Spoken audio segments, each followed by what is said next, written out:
Today I'm going to show you how to extend your crotch point without changing the angle or shape of your inseam to balance a pattern. I was working with one of my private pants fitting students last week, and she was working with a pattern that was not one of my patterns, and I'm not going to mention the pattern company name because I'm not about pointing out what other people are doing and if they're not doing it right or wrong or if things are not good. I'm not that person. But what I want to share with you is if you're working with a pants pattern and you either print out your size front and back, or you open the pattern sheet front and back and you look at the dimensions of the pattern and you're comparing crotch extensions front to back. If you're working with a non-stretch woven pants pattern, the back crotch extension usually, and I know there are exceptions to every rule, but it should be longer than the front crotch extension by a significant amount. And the reason why that is because in the back, the crotch extension is wrapping around your behind, which has a significantly larger curve than the pubic bone in the front. When I started working with this pants fitting student, she showed me pictures of her fit muslin that she had made before she started working with me. And basically what it looked like was all the fabric in the back of her muslin looked like it was being pulled through to the front. So in the back, there were all of these tight wrinkles that were pointing to the intersection of the crotch and inseam. And it literally looked like someone was taking a fabric from the front and literally pulling it through her legs so that the fabric on her back leg was pressed up against her back leg and there were lots of wrinkles. So I just want to show you a quick, easy way to work with a pattern like that, because once you purchase a pattern from a pattern company, you're usually purchasing it because you like the style and you like the details of the pants. So if that's the case, and then you notice that the back crotch extension is extremely short, and when you make a fit muslin, if it's noticeable, or you can even do this before you make your first fit muslin, but my point is, I just want to show you an easy way to balance the back leg so you can use the pattern and have an easier time fitting it onto you. So here I have a mini front and back leg, and I'm just going to separate them to show you what I'm talking about here. This is what I would consider a good amount of crotch extension compared in the back compared to the front. Okay, and you can see it's going to make enough depth front to back. And the way I can tell that is if I trim the paper away, what we're looking for here is the depth front to back. Okay, and if the back crotch extension is the same length or only a little bit longer than the front crotch extension, you're not going to have enough depth front to back to sit and walk and move in this pants pattern after you sew it up. I feel like I could have made a short crotch extension for you, but I'm just going to recreate it here by doing this. I'm going to cut all of this off. If I put these two together now, notice that there's very little front to back room, and I haven't even overlapped the inseams to take out the seam allowance here. I'm just butting up the edges. If I were to overlap this, the inch I would need to overlap it to get rid of 2 half-inch seam allowances, there'd be next to no depth here. To create more crotch extension, I'm literally going to draw 2 guidelines. The first one is going to be straight down the leg and into the crotch area. So, and this is as close as I can get. I'm going to do it like this. Okay, so that's one line. And then I'm going to draw a second line near the side seam. And I'm actually going to draw it really close to the side seam. Okay, so see, I've got 2 guidelines here now. So what happens is, if I were going to add here, I totally could do that. I could extend out my crotch like this, you know, and then redraw my inseam. Okay, so I could extend it like that, but that's requiring you to change the shape of your inseam, and also it's requiring you to draw your crotch extension. What could be easier is if you cut on this line,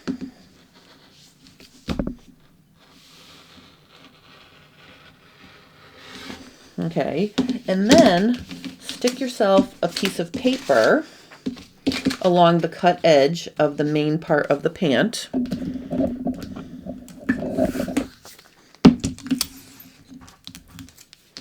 Like this. Okay, and then you're going to decide how much extension you need to add. And if you're following along with me and you're fitting pants using my method, you know that we add extra allowance along the inseam before we cut out our first muslin. So at this point, you just want to add an amount that you think you need. You don't have to be overly generous here, because if you're going to also add extra allowance to the inseam, you can also let it out once you get it on your body and see what you need. But basically, I'm just going to go ahead and add an amount that makes sense for this tiny little bit. And I'm going to draw a line all the way down so you can see. In a full-size pattern, this would be close to an inch, or maybe a little bit more than an inch, proportionally speaking. Then what I'm going to do is I'm going to take the piece that I cut off, and I'm going to put it back on. And the important thing here is I want to make sure that my hem stays straight. So I'm just going to extend my hem over so I can line that right back up. So I'm not changing anything except I've pushed out the entire crotch point of that amount. And I've also pushed out the entire inseam. You can see here I've made room, and I'm just going to color it in so you can see where the room is. But basically, this whole area right here has been added. Okay, so I've added it all the way down the leg, and I'm just going to true this up, you know, and then I've got a crotch extension that's a little bit longer and more appropriate for a back crotch extension. Now, you have a couple choices here. If you're working on a pattern and you're between sizes and you went down a size, you may need this all the way down your leg. But if you feel like from the crotch down you don't need any extra ease, we certainly don't want to add that. What I'm going to do on this side is I'm going to draw myself a second line that's an equal measurement to what I pushed out the inseam, like this. Okay, and then I'm going to cut it and I'm going to slide it in. So I'm going to cut one, and then I'm just going to slide it in to get rid of the extra ease that I added on the leg. Okay, now in doing this, I have also made the full hip smaller because I went all the way to the waist, right? Like, let's say you're going to need the full amount of full hip measurement, and I've taken it in that inch. What you would do then is, after you do that, I would reopen the top part. So I'm just going to re-slice this. I know this seems like a little bit of rework here, but I'm literally going to just open it up to the hip, and I'm going to put the hip measurement back. Okay, so I'm just going to tilt it out a little bit to put it back. So let me just put a colored piece under here so you can see what's happening. I'm going to create a hinge over here, so I can literally, whoops, just tip this back that little bit. So I'm putting back most of what I got rid of when I slashed all the way to the waist, okay? And if I draw myself a little guide here, you can see that below this line, I didn't adjust anything in the center. So you can see here, I'm putting it back. And then below the line, I spread it there, and then I overlapped, and most of what I overlapped is still overlapped. There's a little bit there that's, spread a tiny bit, but you can fine tune that in the fit when you're working with your muslin. So you can see this way allows us to push this out and then put this back without having to redraw any of your side or inseams. And that tends to be one of the points that people have trouble with when they're trying to, change the shape of their pattern or do a pattern adjustment. Sometimes for some people it's hard to redraw things. This is actually going to give you the room you needed.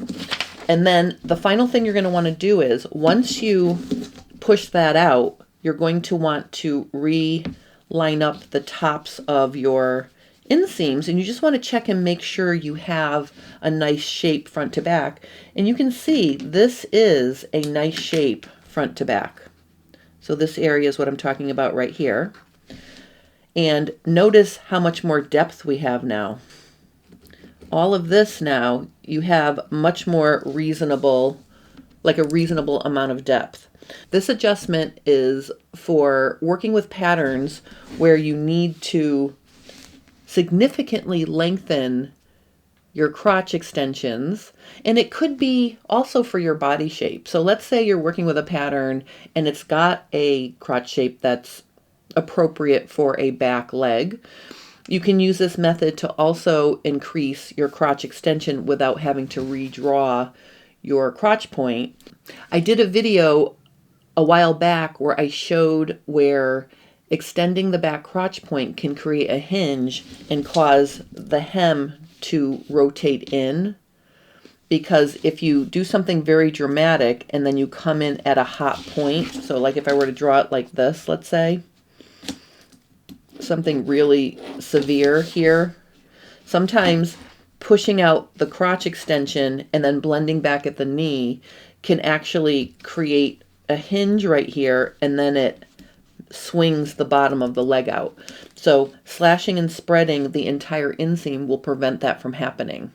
I just wanted to share this with you. I thought it was very interesting to see and to work with, and I came up with this in the effort to balance her pattern without creating a hinge, because I was worried that if I extended the crotch point, at the tip of the crotch and blended to the knee, I'd end up with that hinge problem. This is going to work beautifully.